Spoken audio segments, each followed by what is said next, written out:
अलिबागच्या आंबेपूर कुर्डूस जिल्हा परिषद गटातून रसिका राजा केणी या निवडणूक रिंगणात उतरल्या असून जिल्हा प्रमुख राजाबाई केणी यांनी निवडणुकीतून माघार घेण्यासाठी विरोधकांकडून 5 कोटी रुपयांची ऑफर देण्यात आल्याचा गौप्यस्फोट केलाय।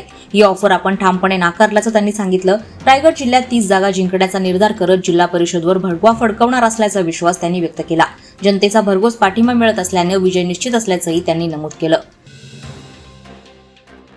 नेरळ ममदापूर गावाजवळील टिवाळे नाका परिसरात मध्यरात्री सशस्त्र हल्ल्याची घटना घडली। शिंदे गटातील कार्यकर्ते मिलिंद शिंगे आणि विशाल हिसालगे यांच्यात वाद होऊन विशाल हिसालगे यांच्यावर शस्त्राने हल्ला करण्यात आला असून ते गंभीर जखमी झालेत। याबाबत जखमी विशालचे भाऊ ॲडव्होकेट विपुल हिसालगे यांनी पोलीस तपासावर संशय व्यक्त करत माजी जिल्हा परिषद अध्यक्ष सुरेश टोकरे यांचे नाव गुन्ह्यात समाविष्ट करण्याची मागणी केली आहे। या मागण्या मान्य न झाल्यास आंदोलनाचा इशाराही देण्यात आलाय।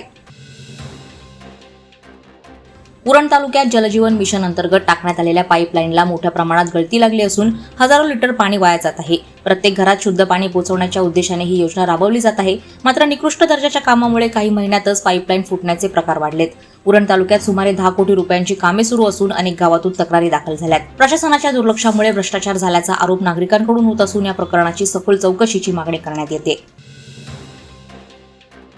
जिल्हा परिषद व पंचायत समिती निवडणुकीच्या पार्श्वभूमीवर वासंबे जिल्हा परिषद गट 16 आणि रीस पंचायत समिती गट 32 मध्ये महाविकास परिवर्तन आघाडीचा प्रचार जोरात सुरू आहे। घराघरात जाऊन उमेदवार प्रत्यक्ष भेट देत आहेत। उपमुख्यमंत्री अजित पवार यांच्या दुर्दैवी अपघातानंतर 2 दिवसांनी जड अंतकरणाने प्रचाराला पुन्हा सुरुवात करण्यात आली। वासंबे गटातून माजी सरपंच संदीप मुंडे तर रीस गणातून निखिल डवळे उमेदवार आहेत। घरोघरी भेटी देत मतदारांना आघाडीच्या उमेदवारांना विजयी करण्याचं आवाहन करण्यात येत आहे।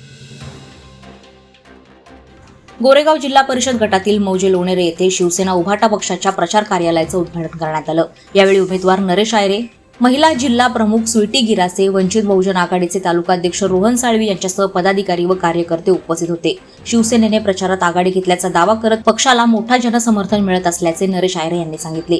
विकास कामे हेच प्रमुख मुद्दे असल्याचे त्यांनी नमूद केलं। वंचित बहुजन आघाडीने शिवसेना उमेदवारांना जाहीर पाठिंबा दिलाय। मुरुड येथे जंजिरा मुक्ती संग्राम दिन मोठ्या उत्साहात साजरा करण्यात आला। या निमित्ताने नगराध्यक्ष आराधना दांडेकर यांच्या हस्ते ध्वजारोहण करण्यात आले। भारताला स्वातंत्र्य मिळाल्यानंतर जंजिरा संस्थान भारतात विलीन व्हावे यासाठी झालेल्या संघर्षाला 31 जानेवारी 1948 रोजी यश मिळाले होते। त्या ऐतिहासिक घटनेच्या स्मरणार्थ हा दिवस साजरा केला जातो। जंजिरा मुक्ती संग्राम दिन शासकीय पातळीवर साजरा करण्यात यावा याची मागणी रायगड प्रेस क्लबकडून करण्यात आली आहे।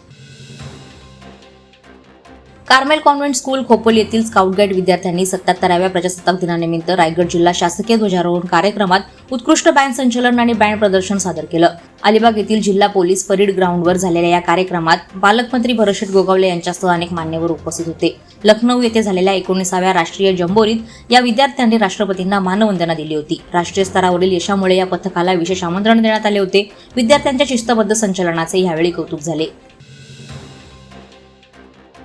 पनवेल पोलीस शहरांच्या सतर्कतेमुळे मोठा अपघात टळल्याची घटना गव्हाण फाटा येथे घडली आहे। मुख्यमंत्री देवेंद्र फडणवीस यांच्या तळोजा दौऱ्यानिमित्त मार्गावर कडेकोट पोलीस बंदोबस्त तैनात होता। यावेळी मच्छी वाहतूक करणाऱ्या टेम्पोमधून मोठ्या प्रमाणात थर्माकोलचे बॉक्स रस्त्यावर पडले। वाहतुकीची वर्दळ सुरू असताना हा प्रकार लक्षात येताच वरिष्ठ पोलीस निरीक्षक नितीन ठाकरे व त्यांच्या पथकानं तातडीनं महामार्गावर धाव घेत बॉक्स बाजूला केले। यामुळे संभाव्य अपघात टळले। पोलिसांच्या या तत्पर कृतीचे सर्वत्र कौतुक होत आहे। वादळवारा लाईव्हसाठी न्यूज ब्युरो, रायगड। नवी मुंबई व रायगड जिल्ह्यातील ताज्या बातम्या आणि घडामोडींसाठी सबस्क्राईब करा वादळवारा लाईव्ह चॅनल आणि दाबा बेल आयकॉन।